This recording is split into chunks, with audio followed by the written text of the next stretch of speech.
आपण राजकारणामध्ये आहोत. आपण टीका सहन केली पाहिजे. सुनेत्रा पवारांवरील काँग्रेसच्या टीकेवर राऊतांची प्रतिक्रिया. महाराष्ट्राच्या राजकारणात काँग्रेसच्या एका वक्तव्यामुळे नवा वाद निर्माण झालेला आहे. बीड दौऱ्यादरम्यान कायदा आणि सुव्यवस्थेच्या प्रश्नावर बोलताना काँग्रेसकडून राष्ट्रवादी काँग्रेसच्या नेत्या सुनेत्रा पवार यांच्या भूमिकेवर टीका करण्यात आली आणि यावेळी काँग्रेसने सुनेत्रा पवार अजून किती दिवस गुंगी गुडिया बनून राहणार असा सवाल व्यक्त केला. त्याच पार्श्वभूमीवर राजकीय वर्तुळातून अनेक प्रतिक्रिया समोर येत आहेत. या पार्श्वभूमीवर आता संजय राऊत यांनी प्रतिक्रिया दिलेली आहे. संजय राऊत यांनी म्हटले की सुनेत्रा पवार यांच्या बाबतीत जे गुंगी गुडिया वक्तव्य केले त्या संदर्भात मला वाटतं हा प्रश्न व्यवस्थित असा खुलासा काँग्रेसचे नेते माजी मुख्यमंत्री पृथ्वीराज चव्हाण यांच्याकडून झालेला आहे. सुनेत्राताई पवार या राजकारणात जरी नव्या असल्या तरी त्यांच्या कुटुंबात राजकारण आहे. हळूहळू त्या स्थिरावतील. पण ज्या पद्धतीनं बीडच्या कायदा आणि सुव्यवस्थेवर प्रश्न विचारला गेला आणि त्यावर त्यांनी मौन स्वीकारलं त्याच्यावर काँग्रेसची प्रतिक्रिया आहे. त्या राज्याच्या उपमुख्यमंत्री आहेत.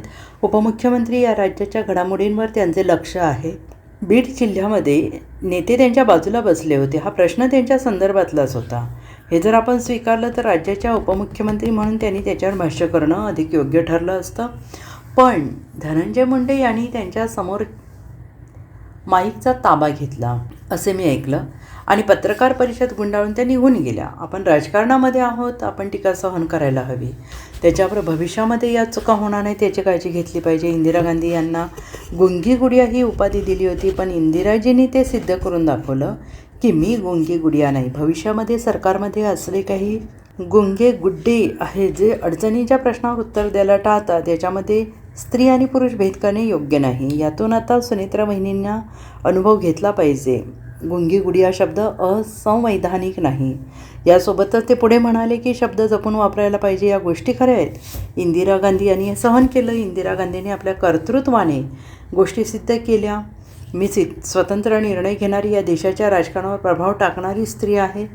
मी गुंगी गुडिया नाही आहे. काँग्रेसच्या कार्यालयावर हल्ले करण्यापेक्षा लोकांच्या प्रश्नाला उत्तरं द्यावी. त्यांचा जो पक्ष आहे हा अमित शहांचा पक्ष आहे.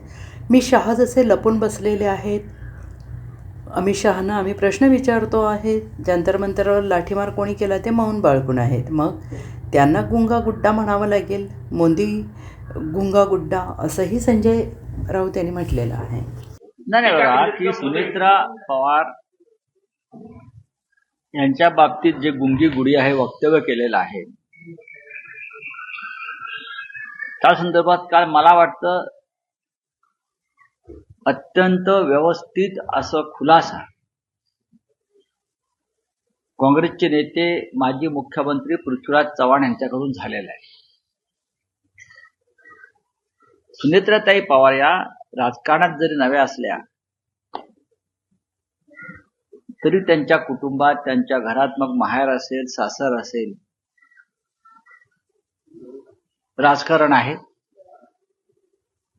हळूहळू त्या स्थिरावतील. पण ज्या पद्धतीनं बीडच्या कायदा आणि सुव्यवस्थेवर प्रश्न विचारला गेला आणि त्यावर त्यांनी मौन बाळगलं,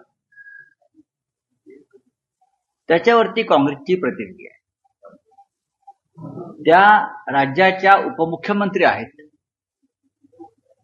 उपमुख्यमंत्री म्हणून या राज्यातल्या घडामोडींवर त्यांचं लक्ष आहे. बीड जिल्ह्यामधले नेते हे त्यांच्या बाजूला बसले होते. धनंजयराव मुंडे, हा प्रश्न त्यांच्या संदर्भातला होता हे जर आपण स्वीकारलं पत्रकाराने विचारलेला, तर राज्याच्या उपमुख्यमंत्री म्हणून त्यांनी त्याच्यावर भाष्य करणं हे अधिक योग्य ठरलं असतं. अर्थात तो त्यांचा अधिकार आहे. पण धनंजय मुंडे ह्यांनी त्यांच्या समोरच्या माईकचा ताबा घेतला असं मी ऐकलं आणि पत्रकार परिषद गुंडाळून त्या निघून गेले. आता सुनेत्रा वहिनींना जर कोणी गुंगी गुडिया म्हटलं असेल, त्या जागी कोणी जर एखादा पुरुष मंत्री असता, एकनाथ शिंदे असते किंवा राज्याचे मुख्यमंत्री फडणवीस असते, तर त्यांना गुंगा गुड्डा म्हटलं असतं. आपण राजकारणामध्ये आहोत. आपण ही टीका सहन केली पाहिजे आणि त्याच्यावरती भविष्यामध्ये या चुका होणार नाही याची काळजी घेतली पाहिजे. इंदिरा गांधी यांना गुंगी गुडिया ही उपाधी दिली होती. पण इंदिराजीने सिद्ध करून दाखवलं की मी स्वतंत्र पाण्याची एक नेत्री आहे, मी गुंगी गुडिया नाही. भविष्यामध्ये सरकारमधले असे अनेक गुंगे गुड्डे आहेत जे अडचणीच्या प्रश्नावरती उत्तरं द्यायचं टाळतात. याच्यामध्ये स्त्री आणि पुरुष हा भेद करणं योग्य नाही. आपण घटनात्मक पदावर बसलेले आहोत, मग स्त्री असेल किंवा पुरुष असेल.